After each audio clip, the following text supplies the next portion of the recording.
was based on a comic book that I came up with the words for it, and then one of Corbin's friends illustrated it. And these are illustrations from Ross's drawings. But yeah, we kept hearing from candidates or potential candidates or people that wanted to be candidates, that they would send out hundreds and hundreds of resumes and never hear back. And so we wanted to start off, and this is kind of what we actually do a series of workshops. And this is the first one, the impetus for it all. And this is Eleanor. She is my co-buddy tonight. Oh, please stop chewing on that.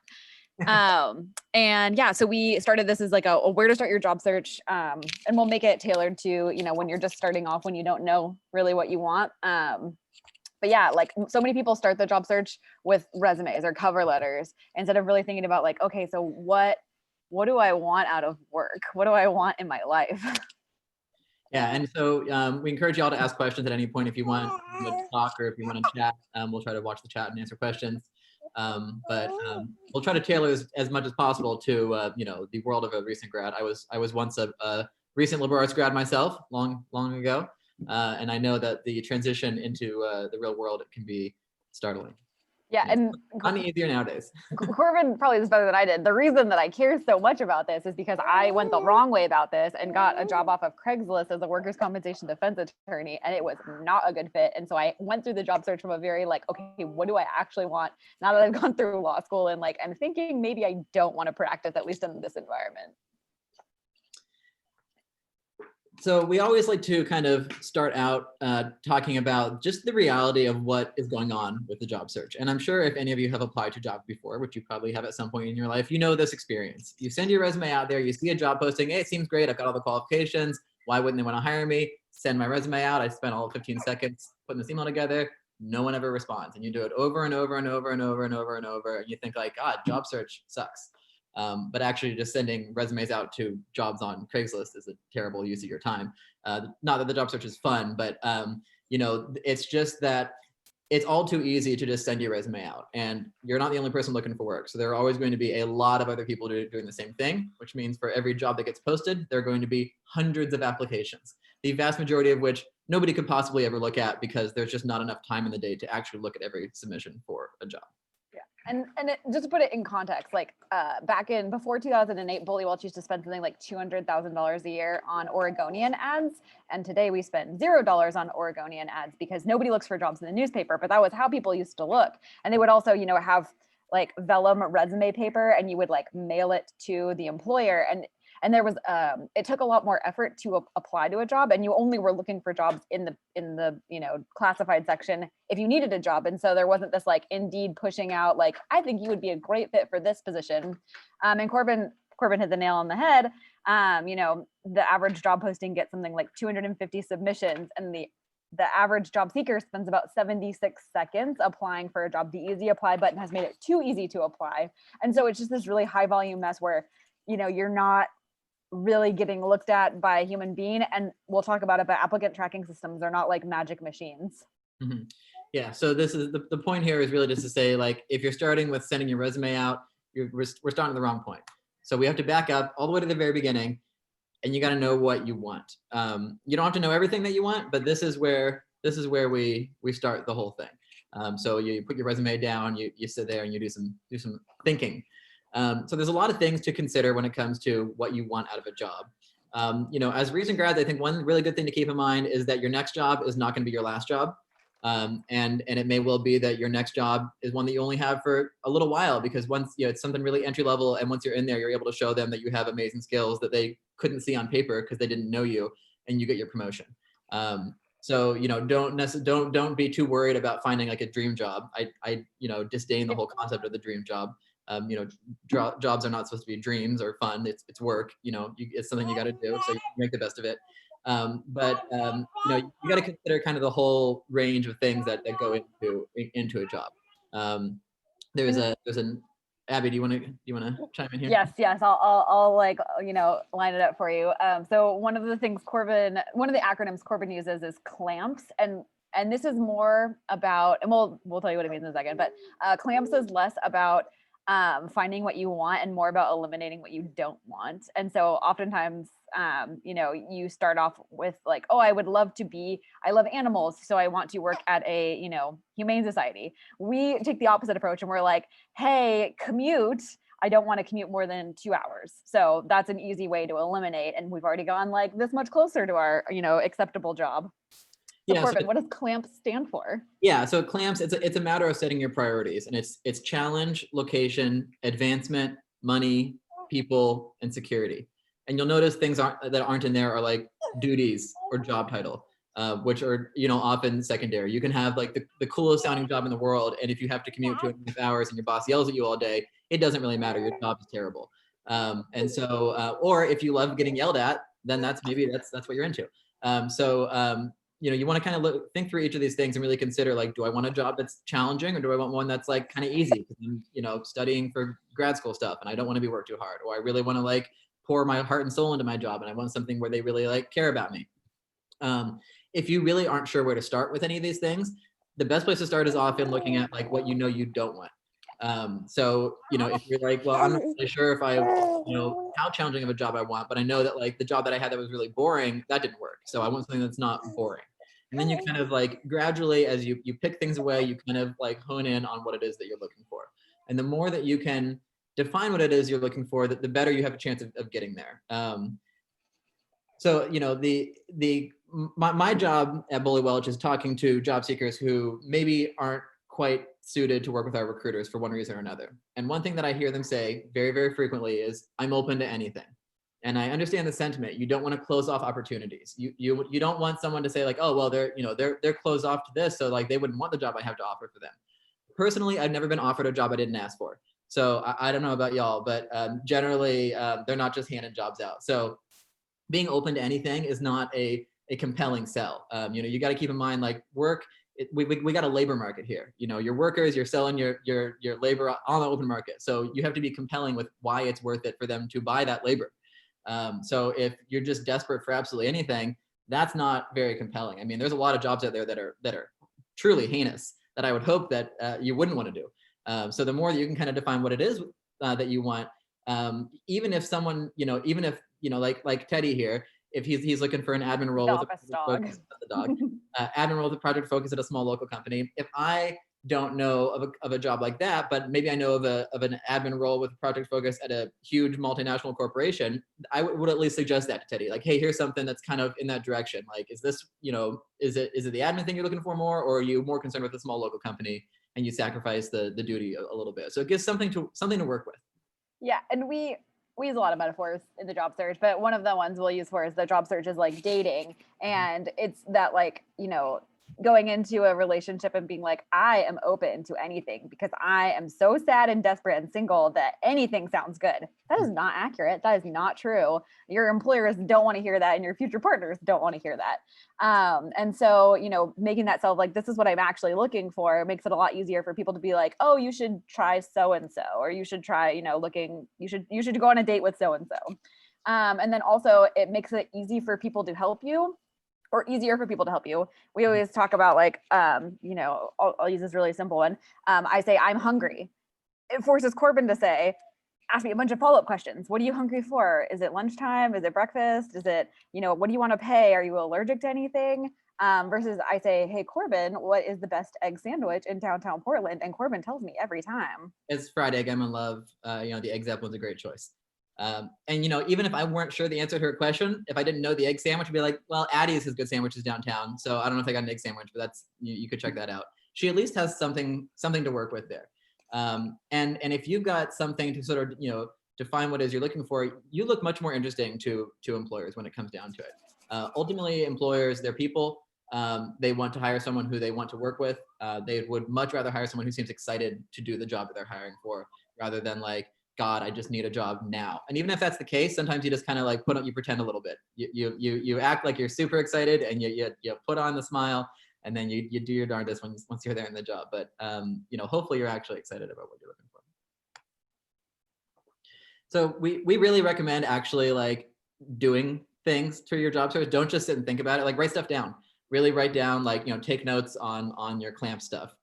Take notes on sort of like what what skills do I really have? Like, what things do I want to be using? What skills do I not want to use? I think writing things down can be helpful with sort of actually giving yourself some framework to reflect back on. You start your job search with one mindset. It might be that 2-3 weeks in, after you've been, you've contacted different employers, maybe you've had a phone interview or here or there, you realize the things that you were looking for in the beginning, you don't like at all. You've talked to enough graphic design agencies that you never want to work for one for the rest of your life. And now you're super excited about, car mechanic, whatever it is that you discover along the way. But it helps to just kind of give that structure.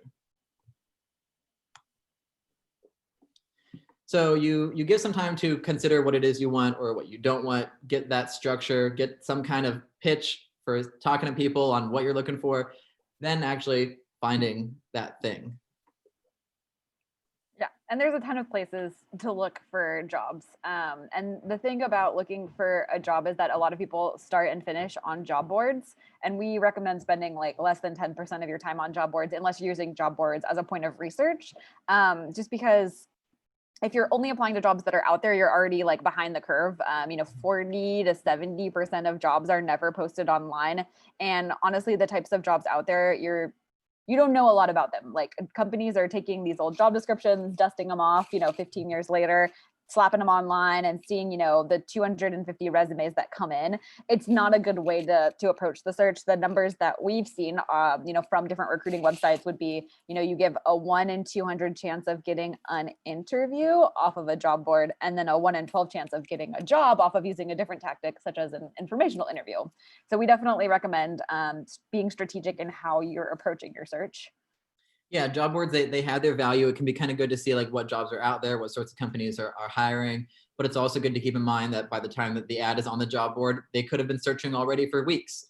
They could already have a person who they know they're going to hire, but they have some obligation to post it publicly. There are so many reasons. Government jobs. They might just never actually look at any of the resumes that get sent in, or they might run a search and look for the ones that have one particular unique thing they're looking for and just scrap the rest, because that's how they utilize your time. So we encourage as much as you can to go around the job board process, go around the resumes, networking, talking to people, informational interviews. These are all kind of the, networking and informational interviews are two sides of the same coin. This is really the best place to kind of focus your energies. Ultimately, people tend to get jobs from referrals and connections. And that doesn't mean that you should expect that by reaching out to somebody, they're going to offer you a job. But that you're making a connection in your professional space, you're showing your passion, you're showing your interest, so that if that person or that person's friend or whoever at some point here's an opportunity, you come to mind because you're somebody who's earnest, eager, excited, seems to have a passion for the field, that they might say like, hey, Abby, like I know you're really into whatever Recruiting. I love it. You're into recruiting. Yeah, I just heard Boly Welch is in town. Maybe you look into them. So any kind of like connections you can make with people, you never know what little bit of information that's gonna like pop up from somebody is gonna get you to your next job. So you kind of just want to continue like nurturing and growing relationships with people who are ostensibly in some field that you'd want to be in some capacity. And Corbin and I both we like networking, and I don't think either of us would consider ourselves introverts, but like this is good for every type of person. We're not asking you to go out and like in non-COVID times, just start shaking hands and handing out business cards. We only want you to connect with people that you're genuinely interested in meeting. Someone that maybe you're curious about. Like if you approach your job search from a place of curiosity, you'll do a lot better. And then also with networking, we don't want you to take a really transactional approach to it. We want you to, approach it the way you would want to be approached. And so with that, we think like informational interviews are incredibly powerful because they tap into like this idea of you have like 3 levels of connections, like even on LinkedIn. But there's like the people that are really close family and friends. And if they had a job for you, they would have already told you about it. They are not very helpful in your job search. And then there are people that are like so far out there that they don't know you and you don't know them. But those kind of weak ties, that middle section of your network, the second degree connections, are the people that you want to target when you're doing these things, because they're going to have networks that are different than yours and opportunities and access that are different than yours. And it's easy to make a weak tie into a strong tie through something like an informational interview, because you're tapping into this psychological thing I've heard of called the Ben Franklin effect. And it's Corbin's heard the story like 1,000 times, but like Ben Franklin had this guy who would rag on him in the press all the time, say really, really nasty things in opinion letters. And he asked this gentleman if he could borrow a rare book from his library. And this is an apocryphal tale, but so this guy gives Ben Franklin's book. He hates him. And he's like, "That's weird, but okay, here's this book." Ben Franklin returns it and asks him for another favor. So he's asking the gentleman for a series of favors, an increasing, series of favors, and the tenor of the relationship changes entirely, and eventually becomes, friends. And that's because you can't do nice things for people and like think that they're a bad person. So if you were a stranger to somebody and you send them a request and be like, "Hey, get me a job," game over. Like they're not going to respond to that. But if you write to somebody and say, "Hey, I have one question for you. I'm a stranger, but you seem like a great person," and they're like, "I am a great person. In fact, I will answer your question," then you can ask them for more and more things and build an authentic relationship from the starting point. And they will do more things for you because you have changed from a stranger into a person that they would do something for. So like asking favors of people is a really powerful way to look for a job. Yeah, and it's a pretty low risk. I mean, in most situations, the worst case scenario is you send like a nicely worded reach out to somebody and they just don't respond. No one's gonna like get angry at you. We always recommend writing unique messages. I'm sure that like this, you've talked about this in your outreach stuff with all this. Always writing unique messages, never copy pasting anything. You're writing an actual message to a human being. And most people are happy to have like a free conversation. Don't be afraid to appeal to flattery. If you want to say like, "Hey, like your work history seems really cool. It's awesome that you progressed from this to that." They may think, "Oh, wow, somebody thinks that I'm cool. Somebody thinks that this boring old job stuff that I'm doing is interesting." Like, great. And just enough to kind of catch their attention, make them seem that like it's worth having a quick conversation with you. And I think nowadays, like, in some ways it's more difficult because people are exhausted of like, Zooms and lots of things. But I think also a lot of people are feeling pretty isolated and they wouldn't mind hearing from somebody who has something nice to say to them, because the working world's very different nowadays.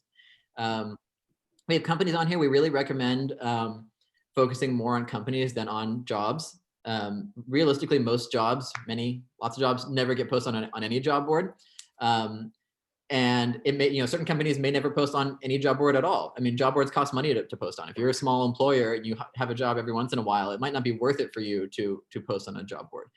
So plenty of companies have their own boards that they have listed, but also they might just never have anything listed. And you just find out like, this company is really interesting. I could see myself working here. I'm going to go on LinkedIn and find people who work in the team that I would like to be in and try to find some nice connection to make to them. And they might not have anything open, but you talk to them and you engage with them and something opens up at some point down the line and you're the first in line because they already know you, you're a known entity.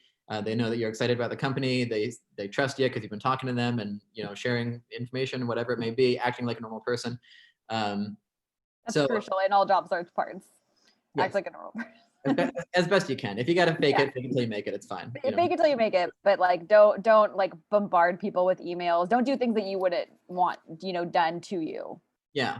And with that said, if you send something really, a very genuinely worded email to somebody or something and they don't respond, it's okay to send like a single follow-up, just like, "Hey, just wanted to make sure you saw this email, would love to chat with you." Probably if they don't respond, then they aren't going to, but it's totally. I don't know. I sent Boly Welch 3 emails and they gave me the job eventually. So I will say plenty of our colleagues miss emails that they really genuinely intend to respond to, but sometimes professionals get a lot of emails. I mean, I get like hundreds of emails a day sometimes. It's just a total drag. So, don't take it personal if you don't get a response. It's quite possible that it's unintentional.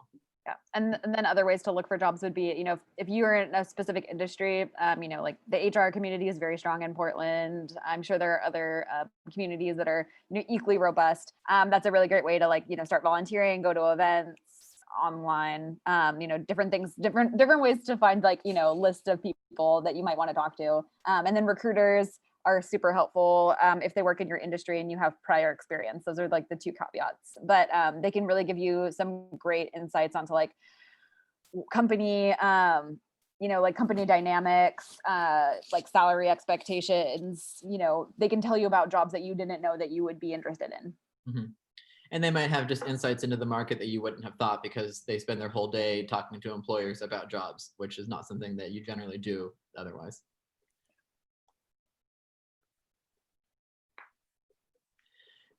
So You know, the pandemic isn't making things any easier, obviously, with any of this.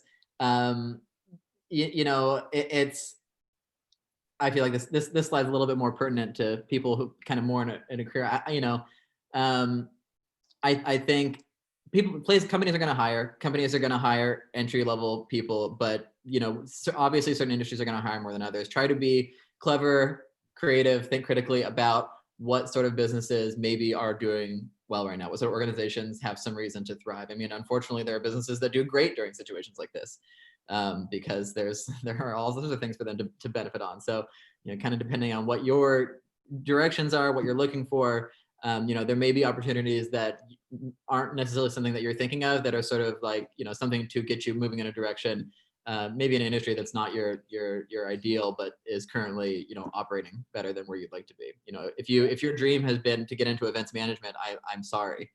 It is not.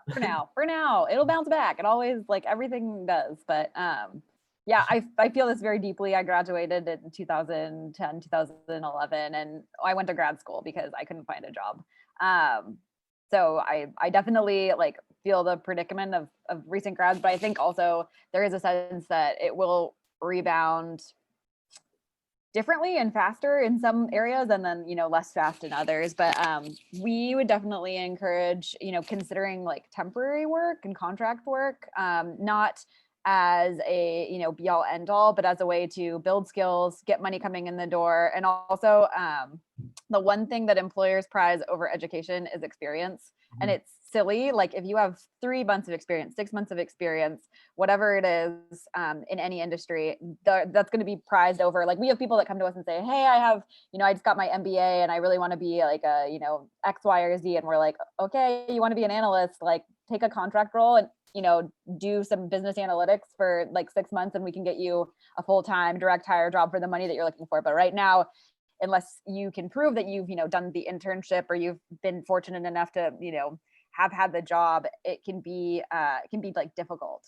Yes, and also with contract work. So contract work through like an agency like Boly Welch, almost always full-time positions. We do see part-time as well, but yeah, if you can freelance and build your skills, if you can,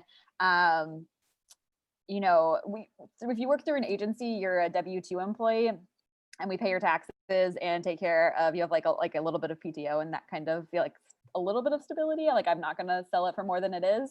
But if you know, if you have nothing else going on, like you're networking aggressively, you're applying, and you can, you know, get some experience and do some like contract consulting kind of things with like anybody, like that's still valuable. You know, definitely consider doing something like that to build skills like right now, knowing that it's a short horizon. Yeah, definitely don't be afraid of temp in any capacity. I mean, I think it can be a really good way, even outside of pandemic, to kind of gain some familiarity with an industry or type of business that you maybe hadn't worked in before. You know, after you spend 4 years with a bunch of, not even a bunch, how many? Yeah, 2,000 of you, very like-minded individuals in a probably 4 to 5 year age range, suddenly being dropped into a company where you've got people from all kinds of different backgrounds and all kinds of different opinions and like all sorts of things. It can be like startling and it can be like jarring.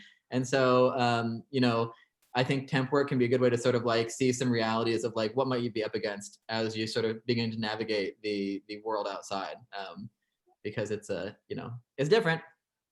Yeah, and it gives you like more not flexibility, but like more choices. Like you're currently working, like even if it's a job that maybe you don't love, or maybe it's, you know, something like an essential worker at the grocery store, like it just it gives you more options, because then you're not looking like bills, bills, bills, bills, bills. When you have that voice in your head all the time, it's really difficult to like focus on, you know, finding a job for the long term, because you're so focused on like, can I pay my, you know, rent, or, you know, where's my next meal coming from kind of thing. So, you know, considering other options that are not like necessarily on your career path right now is not the worst option. And it's not like a sense of like, you have not failed, like the economy has failed you.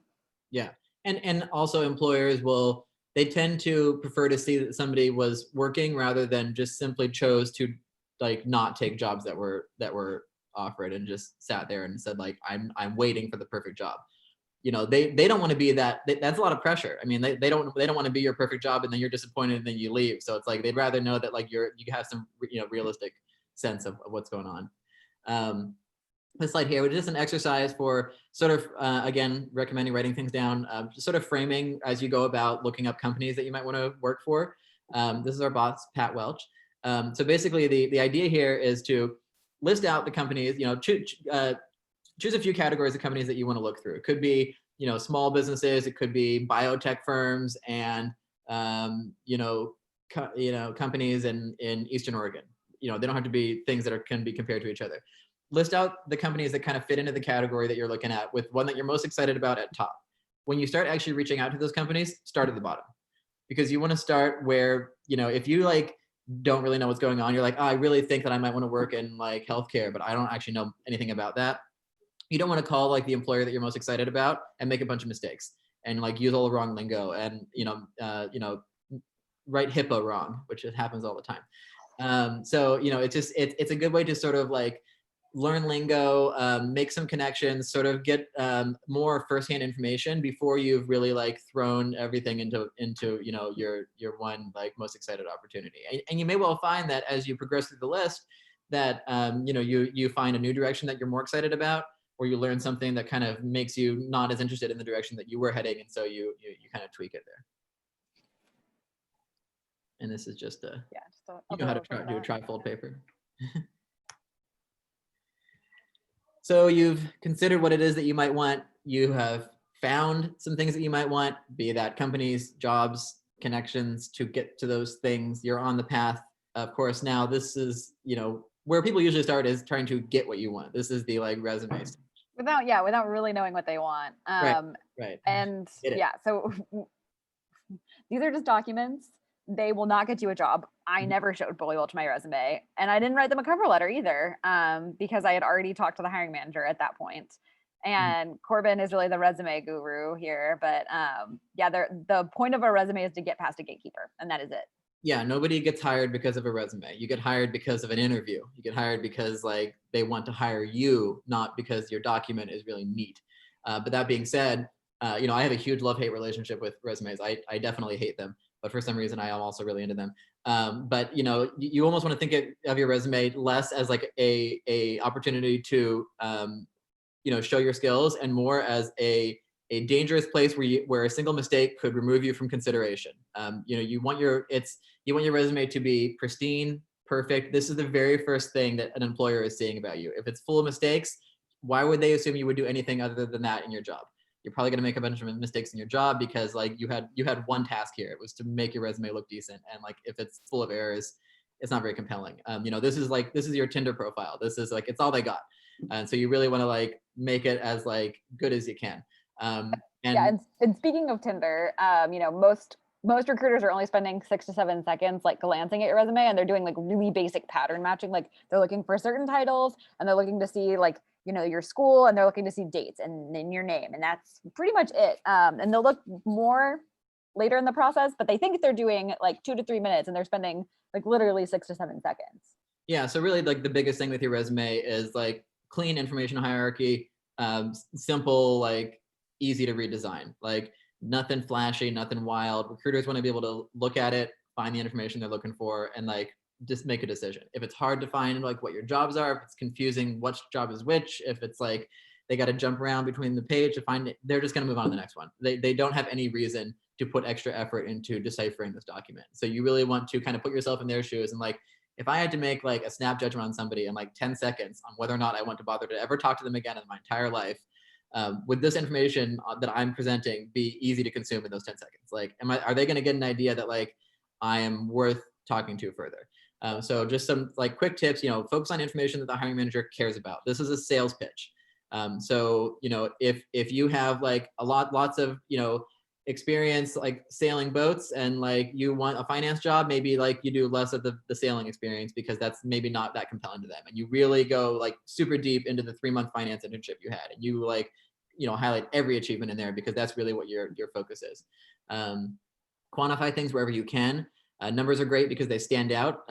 from all the letters that are around them. And they'd also suggest that you were giving information about not just the job, but what you did in the job. So if you say that like you picked up phones, that's like, cool, great. But if you say that you picked up, 20 to 30 calls per day, that gives some context for what you did. And so that helps an employer kind of understand like, well, if they, they could do 20, 30 calls, we only get 10 calls a day here, so they'd be fine. And that information basically you want to avoid them having to ask extra questions. You want to really provide the information that they would care about up front and try to avoid stuff that they're just not going to be interested in. Don't include your photograph, just leave that for the LinkedIn. Don't include your references. Those should be supplied separately when they ask for them, but also don't write references available upon request because it's going to be assumed. So you don't need to waste space on that. Minimize soft skills like communication and attention to detail. Those are things that are best expressed, show, don't tell. If you have great communication skills, which I'm sure you all do, just write a great email. It'll come through. I see all too frequently people who say they have great communication skills on their resume and their emails suggest otherwise. And so I can very quickly see through their roots. And so, just be those things. Really focus on the hard skills. And hard skills would be like language skills, software skills. If you have like a particular, experience with a core competency in something where you know about, I don't know, some kind of data thing. I don't know what they are, but yes, like that kind of experience. And because those are the things that people would search for, and those are the things that would set you apart. And then, most of you are starting, you probably have had, maybe some internships, maybe you've had some like coursework, and then maybe you've had some jobs that are not necessarily related to the, the career path that you want to go in. You can start off with your education at the top for now, but as soon as you get any meaningful experience, flip your education to the bottom and lift your experience to the top. Or if you have current experience, lift that up first. It's like we said, people prioritize experience over education, regardless of how great that experience was.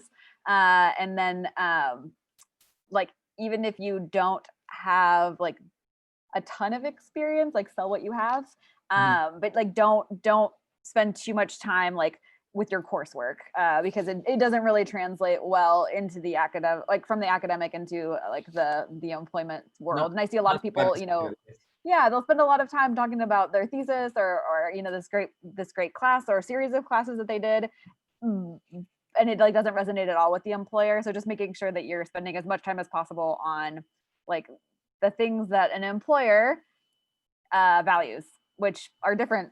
Every employer is like a little bit different, but they would almost always prioritize experience over education. Yeah, definitely. And I want to a little bit more. I want to say on the skills to include, like, don't take any technical skills for granted. Don't assume that like, oh, well, I'm sure that they, I don't need to put Microsoft Excel on my resume because of course I know how to use Excel. You would be astounded at the number of white collar professionals who do not know how to use Excel. It's most of them. They don't know how to use Word or PowerPoint either. They don't, I don't know what's going on in this world, but don't ever just assume that like, oh, well, they must know, because if it's not on there, it'll be assumed that you aren't confident enough with it to do it in the job. And so that being said, include things that you're confident enough doing in the job. You don't have to be perfect. You don't have to be an expert. If they want to evaluate you for any reason, they'll evaluate you. But if you've used Adobe Illustrator a couple dozen times and you feel pretty confident working around it and you've got something to show for it in portfolio, but you've never done it in a job, stick it on the resume. If you want to be doing it. Don't feel that you have to hit some sort of metric, because probably your colleagues have hit totally arbitrary metrics, when it comes down to it. It's yeah. And then also a lot of resumes go through applicant tracking systems, which are not perfect. They're just like databases where resumes go, and they're parsed, information's parsed pretty like strangely sometimes. Like our infallible ATS once parsed our marketing manager's name as Santa Rosa, where she was from. Her name's Melissa. But like Corbin was saying, like if I'm looking for someone with Excel and you have Microsoft, Office Suite on your resume, it's not going to come up. Because the machine does not recognize it at all. Or if you know a more advanced version, like, do you want to talk about that CAD guy? Yeah, so we once had a position posted for one of our clients for a CAD position. We don't do a lot of CAD work at Boly Welch, but one of our clients wanted, some associate CAD. I don't know. I know nothing about CAD, obviously. But the client required AutoCAD. They wanted somebody with AutoCAD. And so we had somebody who reached out and they didn't have AutoCAD on their resume. They had a bunch of other software that I wasn't familiar with because I don't know CAD. And I said to them, like, our employer is looking for somebody with AutoCAD experience. And I don't see that on your resume. So we would not be able to present your resume for this position. And they got very defensive, saying like, well, this software I have is far more advanced than AutoCAD. I can run AutoCAD on my iPad, and anyone who knows anything about CAD would know this. And it's like, well, but I'm the one who's currently vetting your resume, and I don't know anything about CAD. And so you're not getting through. And, I don't think they were stoked about this, but the reality is when they have someday their senior CAD designer job, the last thing they want to do is sort through resumes. And so you should never expect the first person or second, or probably even the third person who's viewing your resume is either going to be your future boss or somebody in your department, because the first person who looks at your resume is an intern or an HR generalist or an office manager or whomever. Or us.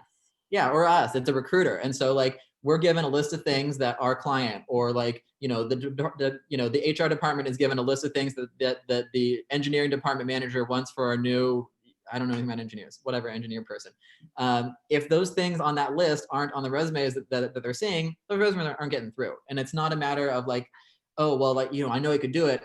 The person who's viewing your resume doesn't know what that means. And so, if you see something on a job description says required, it should probably be on your resume. And if it's not, there's a good chance that you will just not show up in the searches that they do to find people because they're looking for those required things.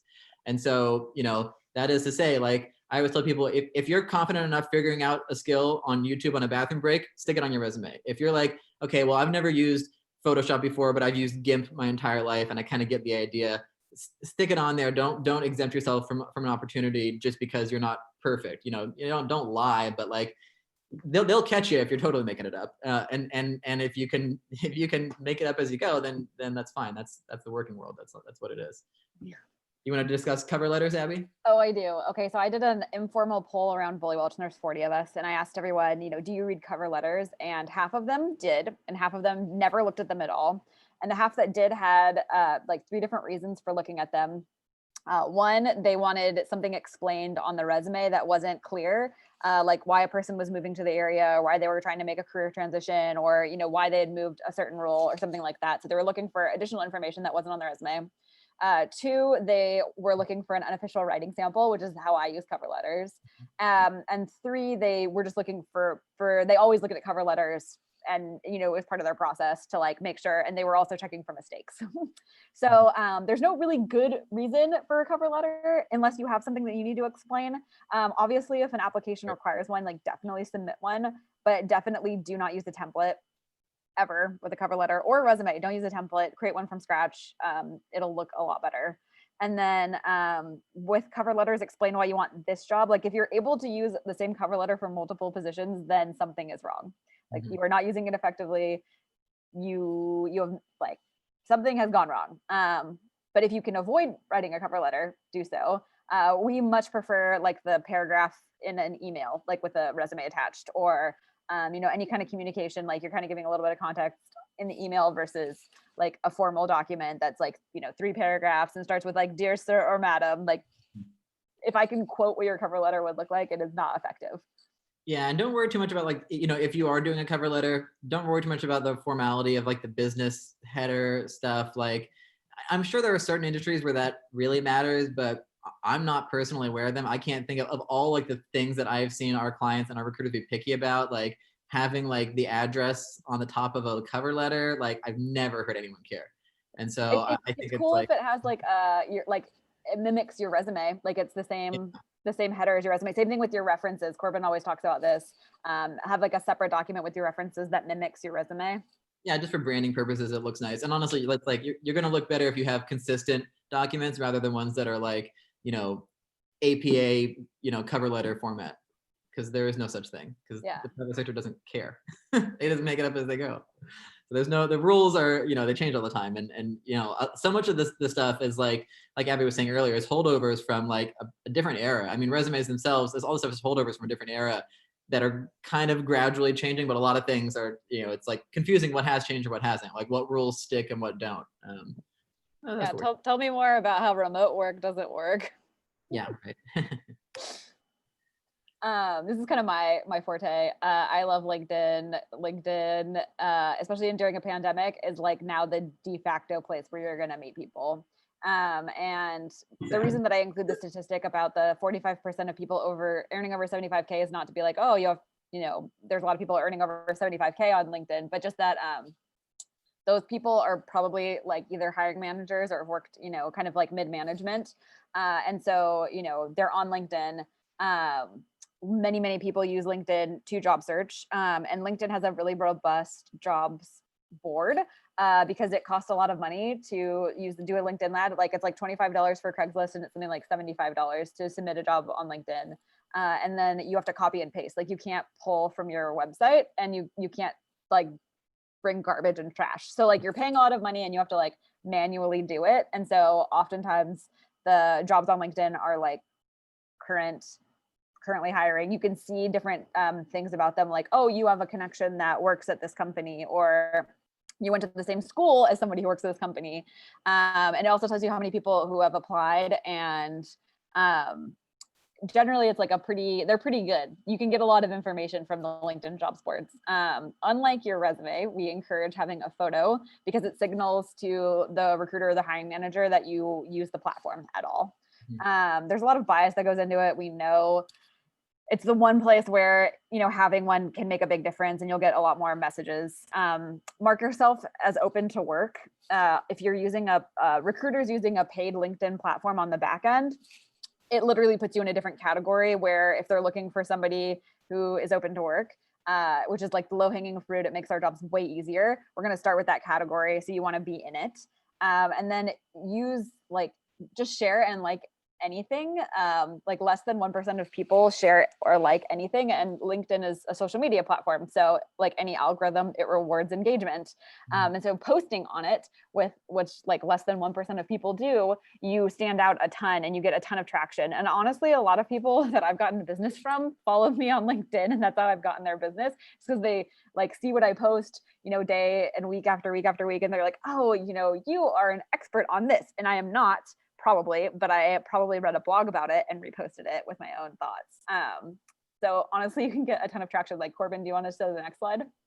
Yeah, so this is just some anecdotal information where this is from my own profile where I just ignored our own advice forever. And still does. I still do. I'm sorry. I just do not. LinkedIn is so boring, and I'm blessed to be working right now. I keep my time on Facebook and Instagram, unfortunately. But so this is where I finally made I made one post, and it was I don't even, something very minor, some little like. I think it was about don't put your home address on your resume. Yeah, don't put your home address on your resume. One of my favorite tips. These people do not need to come to your home. But so I made one little post, and as you can see, there was like a huge increase in the number of people who saw my profile. And when it comes to this stuff, seeing a profile can make all the difference, because if it comes to that, a few months down the line, they're sorting through 60 resumes, and out of those 60 resumes, one name seems familiar. That name's going to be a little bit higher than all the rest, and they're going to get an extra split second of attention, and that might be what you need to get the interview. Yeah, the familiarity bias works in your favor finally. Yes. Some kind of bias that's like getting you the job. Yeah, so it's really worth being a known entity. When they know nothing at all about you, it's really overwhelming. When they know at least the slightest thing about you, this is that person who I think I saw that person's name once, or I see that person on LinkedIn posting about the stuff that this job is about. That it's worth it. It doesn't take a whole lot of effort. Like Abby was saying, most people don't do anything. Most people are like me. They're just occasionally log in, scroll through a little bit. Then you go look at our colleagues who are posting all kinds of great content on there, doing a great job. Yeah, I get thousands of views for posting things that I am not necessarily really proud of. That's good. Yeah. Okay. And so once you have gotten in and you've are in an interview, obviously a lot of these are going to be over Zoom or Google Teams or some other, platform, or they're going to be phone interviews. And a lot of times they start with phone interviews. These tips and advice translate regardless of whether it's in person or online. But one of the things that I always encourage people to do is to give examples. And when people hear that, they're like, oh, I did give examples. And I'm like, you did not. Here's an example for you. I asked someone about their experience being being a manager. And one person tells me, this is like a classic interview answer, well, I believe in open communication and fostering teamwork. And so, my team meets regularly. And if there's ever an issue, we go through a multi-step process and we try to, resolve it internally. And if that doesn't work out, we'll escalate it up the chain. And I'm like, okay. The second person I interview, I ask them about their hiring experience or their management experience, excuse me. And they say, well, I believe in open communication. So on Tuesdays, I have open office hours and I meet with my team from 10:30 to 11:30. And there's 4 people on my team. And so we try to do, like a happy hour on Friday. And the way I keep track of them is by doing, these check-ins, and they go through what they do. And I'm like, the 10:30 to 11:30 open hours, this person has a team of 4, like these things stick with me. And the other person might have managed a team of 30 and done it beautifully. And I have no idea because they have not given me examples. They have given me nothing to remember. So whenever you're talking to an employer, definitely like engage them by talking about specifics, like, and be specific. Yeah, it'll help them not only understand like how you've done your job before, but it'll make it much easier for them to imagine you doing the job at their company. And that's, if they can imagine that, you're one step closer to getting the job. We have be interesting, be positive. These are obviously like super bias loaded things. Super biased and loaded.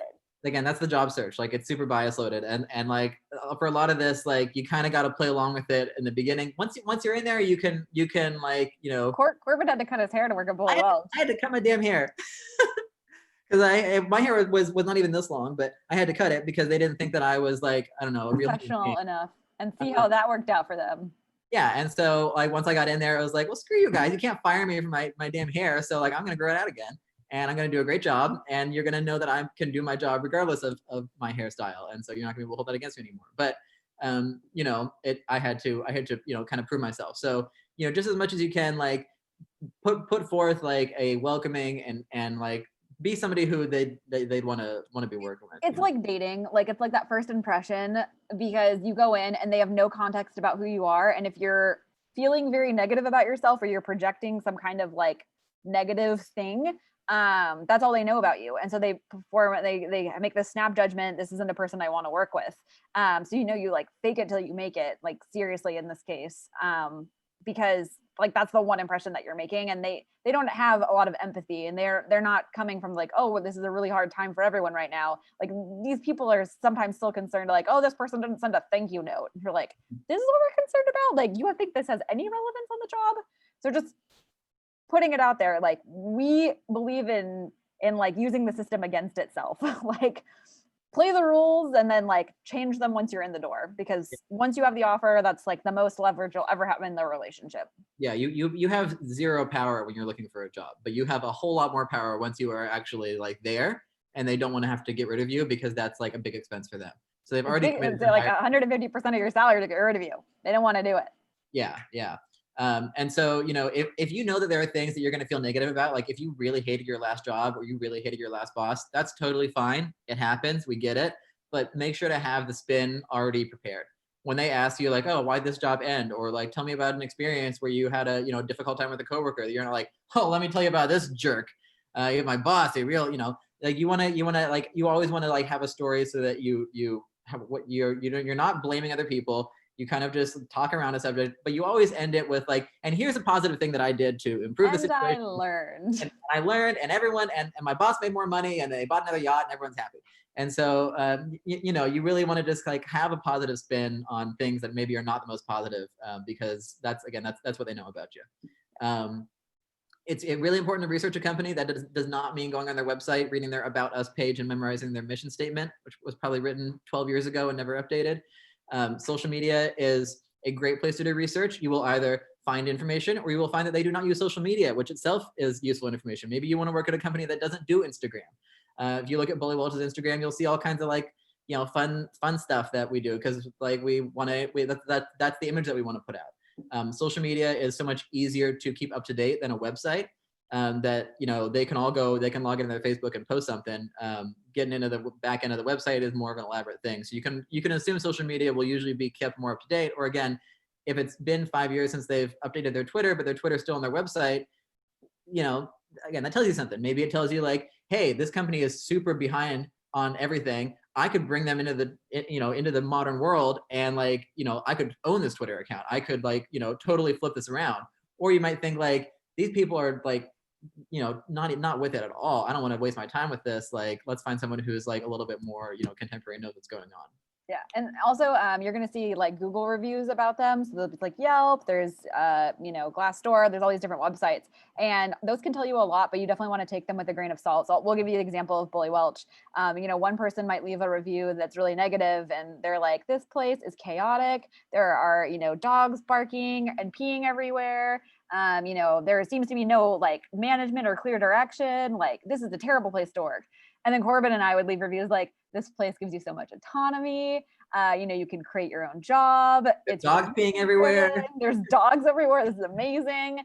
Like that's the same place, right? But like the experience is different depending on the clamps, like the things that if you want stability and security and you want like challenge and this and that, it's going to read very different to you.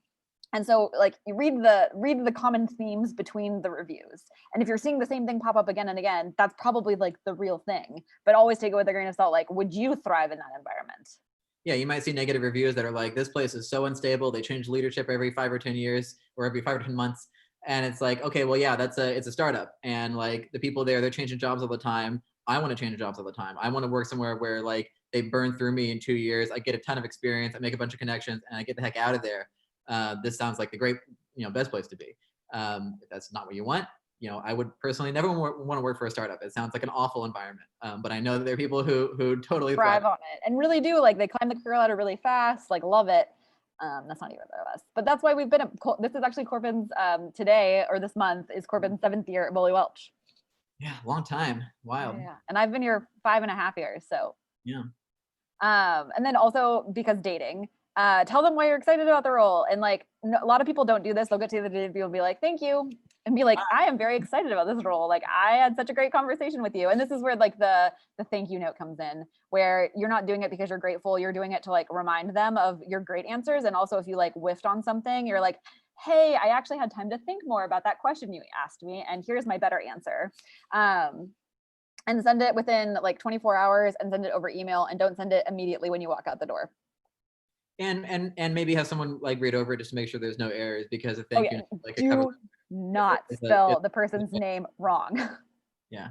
You will not get the job offer. Yeah. And if you're not sure how to spell their kids' names, like, refer to them, don't use their names, like it's best to avoid making mistakes if you can. But I really want to emphasize how important it is to like tell them that you're excited. I can think of so many times where like, we've like, coordinated an interview between one of our clients and one of our candidates, and the client loves them. And they call us and they're like, "Hey, did they even want the job?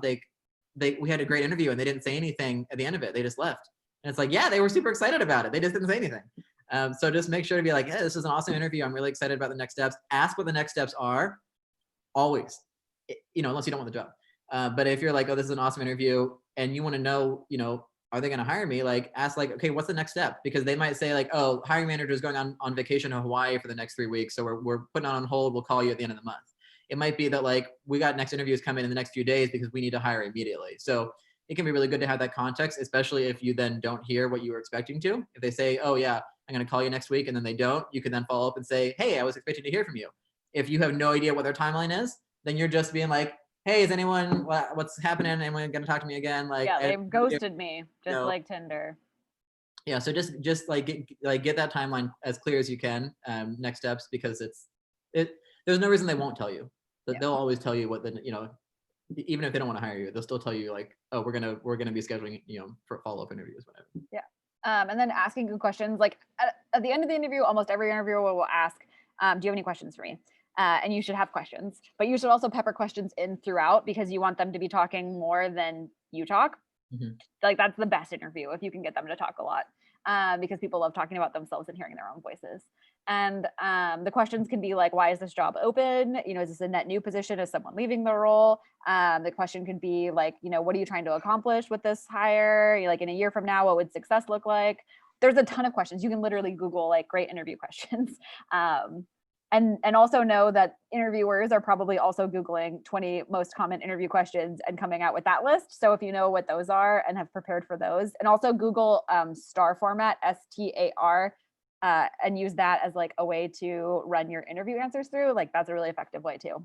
It's situation, task, action, result. Basically, like what was going on, what'd you do about it, what happened.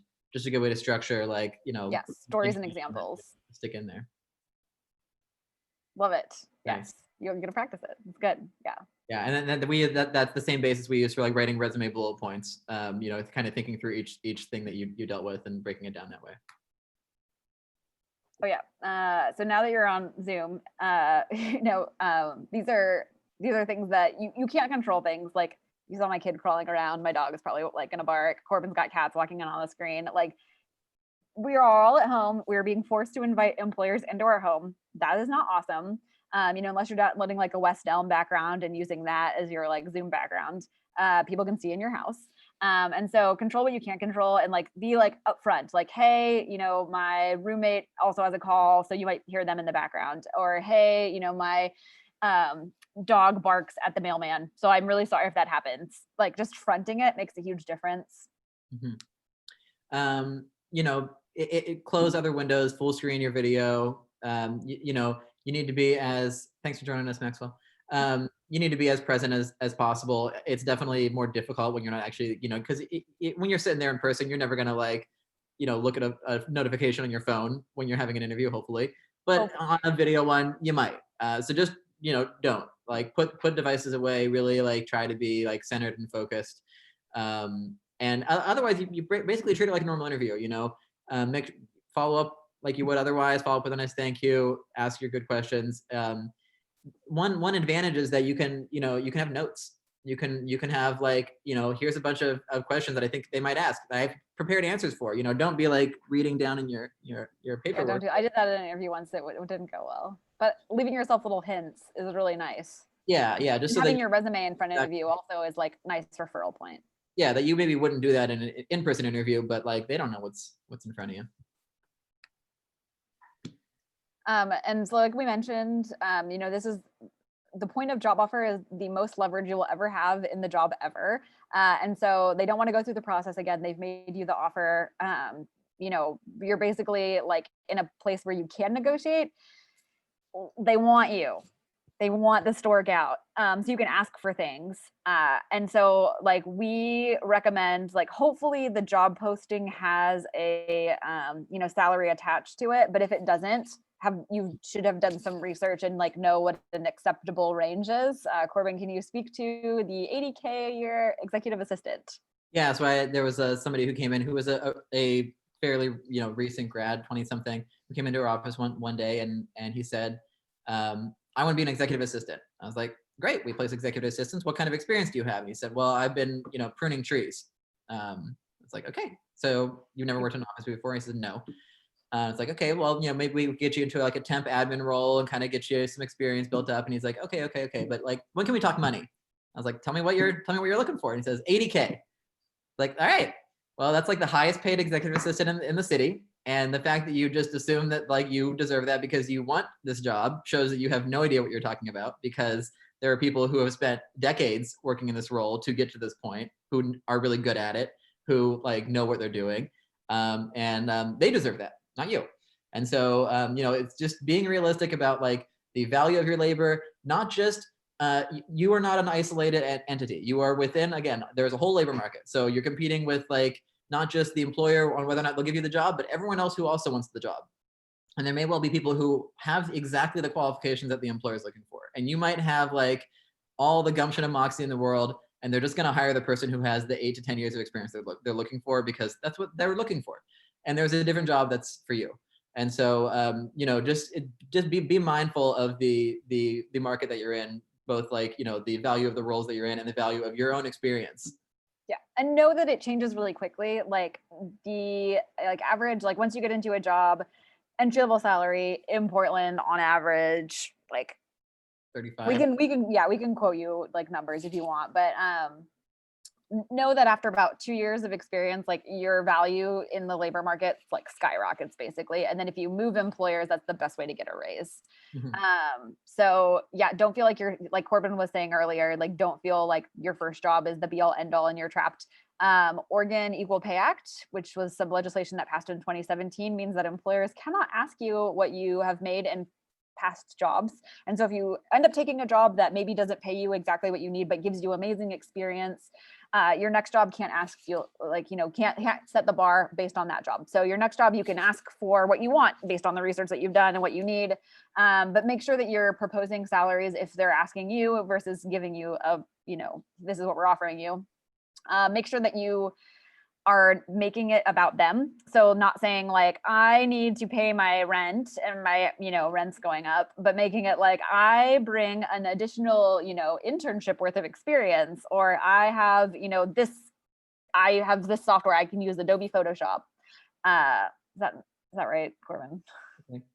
Is that right? Photoshop. Yeah. I can use Photoshop.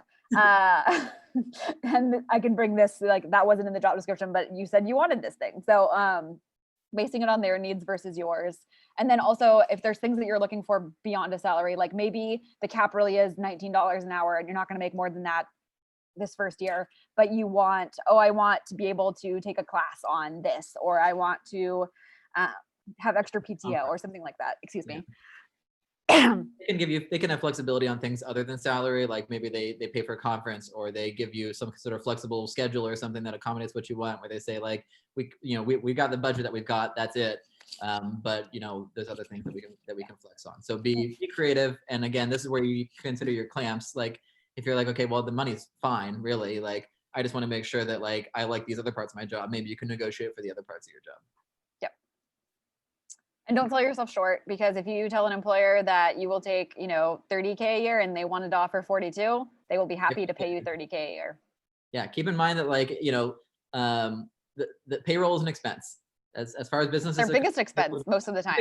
So businesses love minimizing expenses. That's kind of their whole thing. And so if they can pay the workers as little as they can, they will generally do so. Maybe some employers won't, but that's kind of how the whole capitalism thing works. So just be mindful that like if they can get away with it, they will, and know what your value is. We like to encourage like, setting a salary range. Don't just give like, here's my number, set a range, knowing that like you would be okay with the bottom of the range. But if you give a range that gives a little bit of wiggle room, that maybe they're like, oh, well, we're going to give them the 64 instead of the 62 because that, we really want them, and that's going to compel them to come here. And maybe you actually would have taken 60, but you told them 62 to 67, and they thought like, okay, well, we'll give them that. And I think that's in any case, like Abby said, it's the interest for them. So, kind of lay out a whole solution for like, here's why I'm worth the thing that I'm asking for. Yeah, and we love questions. And if you are uncomfortable asking them, feel free to unmute, but also feel free to use the chat function, or feel free to email us. Yeah, we're very happy to answer any questions you have. Or if we covered everything, and that is also good. Well, firstly, I want to say thank you for this is a very nice talk. One thing I want to ask, so this has been on my mind a fair bit lately, especially with, this is so informative. This has been on my mind a fair bit lately, so I'd love to hear your opinions on, you mentioned a bit about, especially for a first job after college, maybe like it not being the job that should define you, you should use it to get experience. It shouldn't necessarily be, it doesn't have to be in the career path that you eventually want to go down. I guess, how do you advise choosing that kind of job where it's like, you want to use this job for experience or this or the other, but it's not necessarily in the career path you want to go down? Because maybe the career path you want to go down has like a master's requirement or what have you. Yeah. I would think about it from a couple different angles. Like you said, like if there's a job that has a master's requirement, the master's program is probably considering certain factors. And so you'd want to consider like, am I meeting certain requirements for the master's degree in the job that I'm taking? Or is it making me lots of money so I can pay for this master's degree and not be like internally in student loan debt? Or is this something where I am not sure I want to go to school and I want to see if I can, pursue this other path? Like, there's no right answer. There's just a right answer for you. Yeah, it depends a lot on the particulars of what kind of industry that you're hoping to end up in. I mean, there are some fields where you can get work pre, higher degree that is pertinent. I mean, my partner is doing a Master of Social Work degree right now, and she's worked as a paraeducator at Portland Public Schools for the past few years. She didn't get that job for the purpose of getting the MSW, but that experience has been really helpful for her within her MSW program. And so like, it's, not the most thrilling job that she had, but she's been able to kind of like use that experience to do something useful with her higher degree that like will now, get her in a different direction. But yeah, I mean, at will employment goes both ways. If you get a job and it's just like, look, this pays the bills, it gets me, I get some connections, I get some sense of what it means to work in a job, I'm never going to stop looking for my next job. I'm going to keep networking, because you should always network, even if you're doing your job. Like our researching companies, I'm going to keep at it. And if in 6 months you find a job that's like, this is really the job I want, leave your job. Who cares? Quit, whatever, get the job you want. There's no, you don't owe anybody anything. If you have a better opportunity, there's no pensions. There's no, gold watch at the end. Right. So, take the opportunities that are ahead of you, but, and be mindful. It's like, it could be that if the job that you take is, in your meantime job is, graveyard shift at a, parts manufacturing plant, and it exhausts you so much that you don't have the time or energy to do the other things that you care about. Well, that's not the best job to be taking in the meantime. Maybe you find something that like, okay, well, what I really need right now is something where I can sit there while I'm working and actually be, doing my job search, on the clock. Yeah. And also talk to other people about their paths. If there are people that have jobs that you think you might want in the future, ask them how they got there, or like the things that they waited and considered. Right. Because everyone's path is different. Like, nobody goes to school to be a recruiter, for example. And I would not have ever followed this path if I had not talked to a recruiter. And don't assume that you need to do anything related to your degree. So I'm an English major, and I have a law degree, and I spend my time in sales. So yeah. Also an English major here. And I don't know, I mean, like liberal arts, like you learn critical thinking, you learn communication skills. Unless you are really like set on your field, there's the kind of education you get out of a liberal arts background is broadly applicable to lots of things. Hopefully you find something that you're excited about to apply that learning to. But like I never really expected that like I would have a job where I was like, reading novels and talking about them with my friends, even though I did 4 years. I actually worked at 2 publishing houses. There you go. And then the economy crashed, and I figured out I didn't want to do that. Yeah. Yeah. Hopefully that answered your question. And we'd also be happy to chat with you more offline if you want to email us with any more particulars. Anybody else have any things that they've been working through? Emily's got a question here, Abby. Yeah, I mean, honestly, like it's not ideal to like, tell burn a bridge. Never mind. But like it happens all the time. I mean, we have like, unfortunately, at Boly Welch, we call them no starts. It's like we go through the whole process. They offer the job. The candidate says, yep, I'm taking the job. I'm going to start next week. And then 3 days later, they're like, never mind. I'm not taking it. I got a different job. And also, I didn't tell you I was looking for that other job, but bye. We're like, all right. Okay. See ya. It happens. Yeah. I mean, like we said, there's no loyalty to an employer that you're not actually working for yet. And even if you are working for them, like it's not a long-term forever thing. Yeah. And you don't want to burn bridges, especially if you're in like a small industry, but like for the most part, people forget, people move around. A couple years down the line, probably no one's ever going to remember that this happened. Probably the person that you were interviewing for at the time is working somewhere else or whatever. They've the people who don't work and end up working at a company, you tend to forget the name. So again, do what you need to do.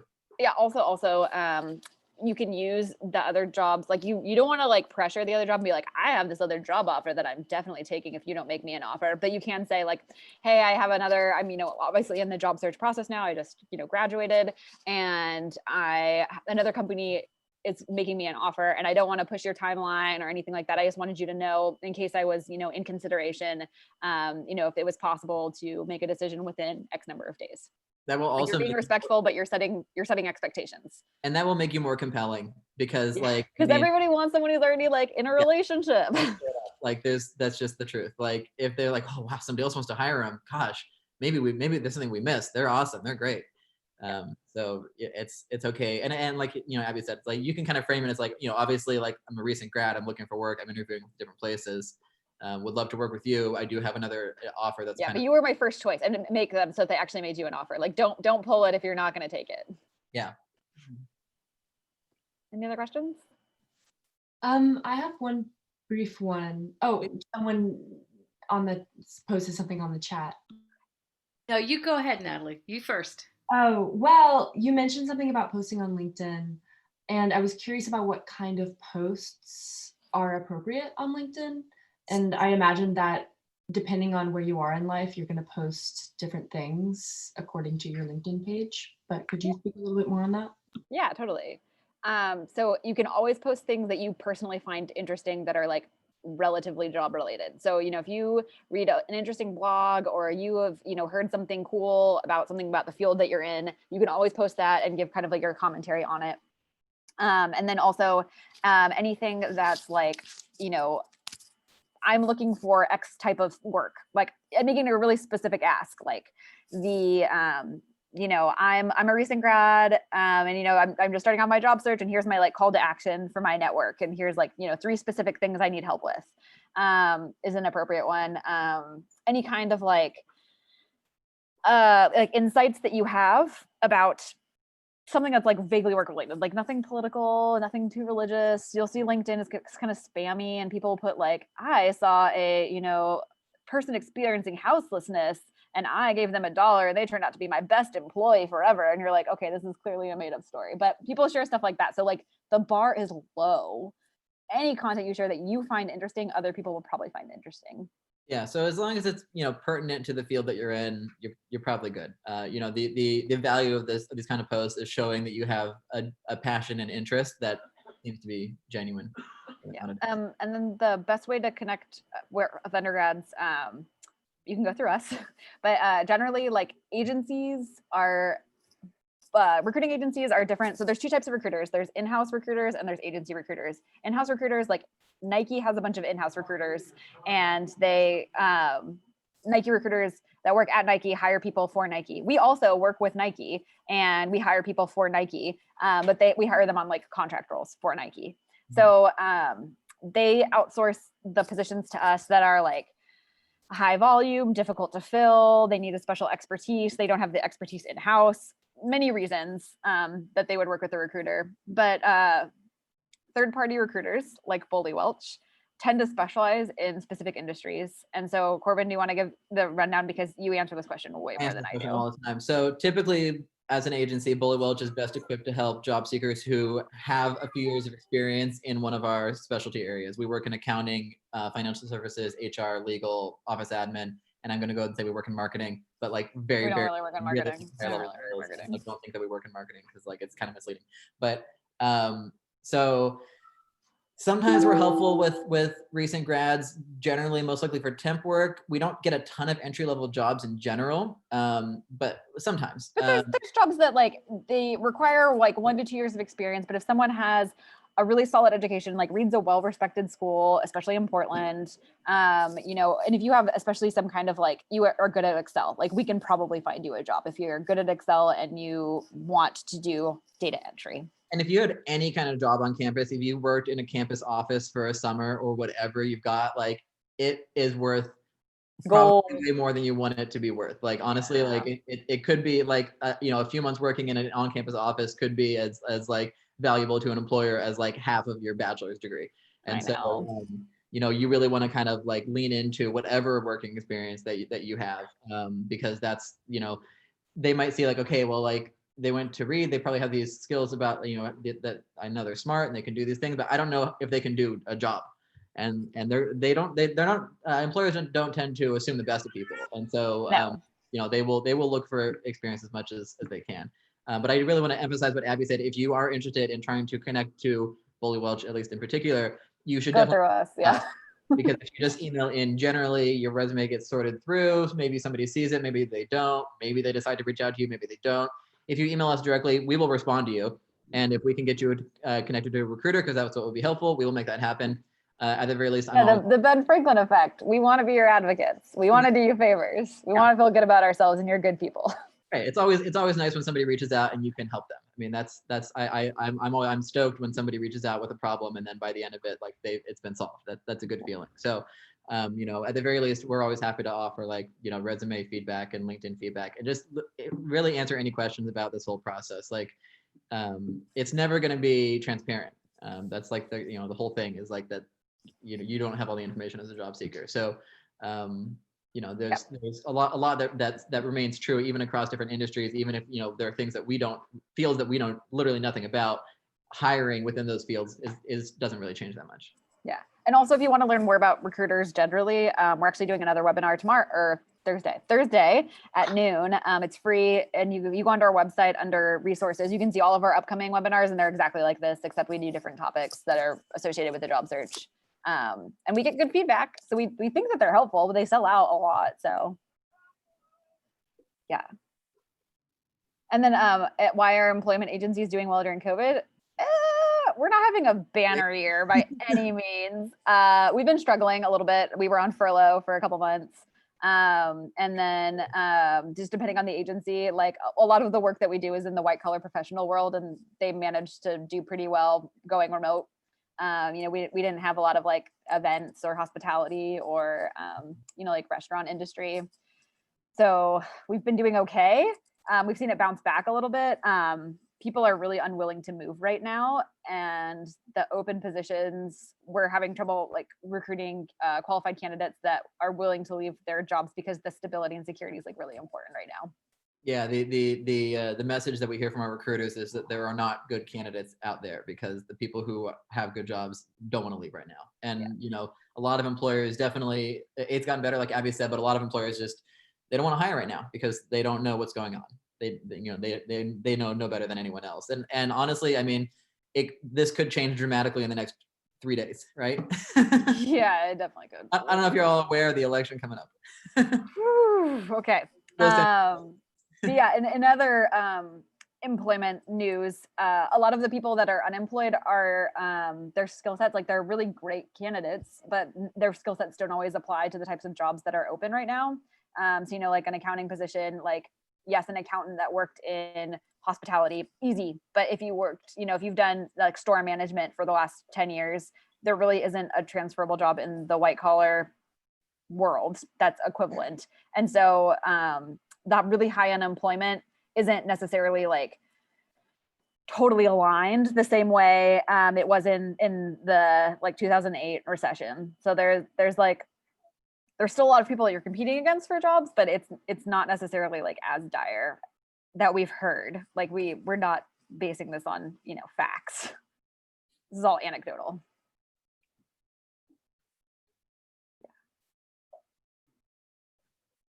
Yeah, and feel free to email us. Our emails are abby@bolywelch.com and corbin@bolywelch.com. And Abby is ABBY, and Corbin is Corbin.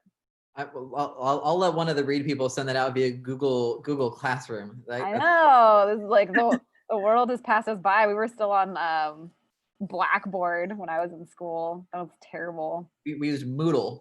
Is Moodle still around? Read uses Moodle. Oh wow, still doing Moodle. Cool. Any other questions before we log off? And it's getting kind of late. Doesn't seem like. Thank you so much, Corbin and Abby, for joining us today. That was Yeah, awesome. thanks for spending the time with us. We always like helping people that can use our help. Yeah. that aren't mad at us for not knowing what AutoCAD is or 180K for an We'll help those people job. too, but it's a little less enjoyable to help them when they're yelling at us. So Yeah. And feel free to check out our resources page on bolywelch.com /job seekers, I think is the job seekers resource page. yeah, we got all kinds of good stuff on there. Abby wrote most of it. So putting that English degree to work. Major degree